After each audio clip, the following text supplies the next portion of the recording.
ದೇವುಲು ದೇವುಲು ಶಾಸನ ಅಂತೇಳಿ ಬರ್ತದ. ಇವು ಏನ್ ಮಾಡ್ತಾವ ಅಂದ್ರ ಈ ಒಂದು ರಾಷ್ಟ್ರಕೂಟರ ಬಗ್ಗೆ ಮಾಹಿತಿ ಕೊಡ್ತಾವ. ಇನ್ನೊಂದು ಸಂಜಾನ್ ಶಾಸನ ಅಂತೇಳಿ ಬರ್ತದ. ಸಂಜಾನ್ ಶಾಸನ ಅಂತೇಳಿ. ಎಸ್, ಹಾಗಾದ್ರೆ ಈ 4 ಶಾಸನಗಳು ಇವ್ರ ಬಗ್ಗೆ ಮಾಹಿತಿ ನೀಡ್ತಾವ. ಈ 3 ಕೆಳಗಿನ ಶಾಸನ ಏನ್ ಹೇಳ್ತಾವ ಅಂದ್ರೆ ರಾಷ್ಟ್ರಕೂಟರನ್ನು ಕುರಿತು ರಾಷ್ಟ್ರಕೂಟರು ಯದು ವಂಶದವರು ಅಂತ ಹೇಳ್ತಕ್ಕಂಥದ್ದು. ರಾಷ್ಟ್ರಕೂಟರು ಯದು ವಂಶದವರು ಅಂತ ಹೇಳ್ತಕ್ಕಂಥದ್ದು. ತದನಂತರ ಇದು ಎಲ್ಲೋರ ಶಾಸನ ಏನ್ ಹೇಳ್ತದ ಅಂತ ನೋಡಿದಾಗ ಈ ಒಂದು ರಾಷ್ಟ್ರಕೂಟರ ಪೂರ್ವಜರ ಬಗ್ಗೆ ಮಾಹಿತಿ ನೀಡುತ್ತದ ನೋಡ್ತಕ್ಕಂಥದ್ದು. ರಾಷ್ಟ್ರಕೂಟರ ಪೂರ್ವಜರ ಬಗ್ಗೆ ಮಾಹಿತಿ ನೀಡುತ್ತದೆ ಅಂತ ನೋಡ್ತಕ್ಕಂಥದ್ದು. ಹಾಗೆ ಯಾವುದು ಪೂರ್ವಜರ ಬಗ್ಗೆ ಮಾಹಿತಿ ನೀಡುತ್ತದಂದ್ರ ಎಲ್ಲೋರ ಶಾಸನ ಅಂತೇಳಿ.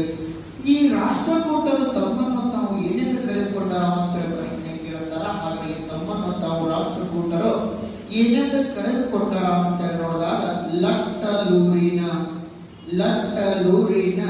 ಪೂರ್ವಾಧೀಶರು ಅಂತೇಳಿ, ಲಟ್ಟಲೂರಿನ ಪೂರ್ವಾಧೀಶರು ಅಂತೇಳಿ ಕರೆಸಿಕೊಂಡಿರ್ತಕ್ಕಂಥದ್ದು. ಹಾಗಿದ್ದು ಪ್ರಶ್ನೆ ತಮ್ಮನ್ನು ತಾವು ಏನೆಂದು ಕಳೆದುಕೊಂಡಾರ ಅಂತೇಳಿ ಲಟ್ಟಲೂರಿನ ಪೂರ್ವಾಧೀಶರು ಅಂತೇಳಿ ಕರೆಸಿಕೊಂಡಾರ. ಹಾಗೆ ಯಾರು ಅಂದ್ರೆ ರಾಷ್ಟ್ರಕೂಟರು ಅಂತೇಳಿ. ಸರ್, ಹಾಗಾದರೆ ಇವರು ಕರ್ನಾಟಕದವರು ಅಂತ ಹೇಳ್ತಕ್ಕಂಥವ್ರು ಯಾರು ಅಂತೇಳಿ ನೋಡಿದಾಗ ಎಸ್ ಅಲ್ತೇಕರ್ ಎಂಬ ವ್ಯಕ್ತಿ ಬರ್ತಾರ. ಎಸ್ ಅಲ್ತೇಕರ್ ಎಂಬ ವ್ಯಕ್ತಿ ಬರ್ತಾರ. ಇವ್ರು ಏನ್ ಹೇಳ್ತಾರ ಅಂದ್ರೆ ಅಲ್ತೇಕರ್ ಅವರು ರಾಷ್ಟ್ರಕೂಟರು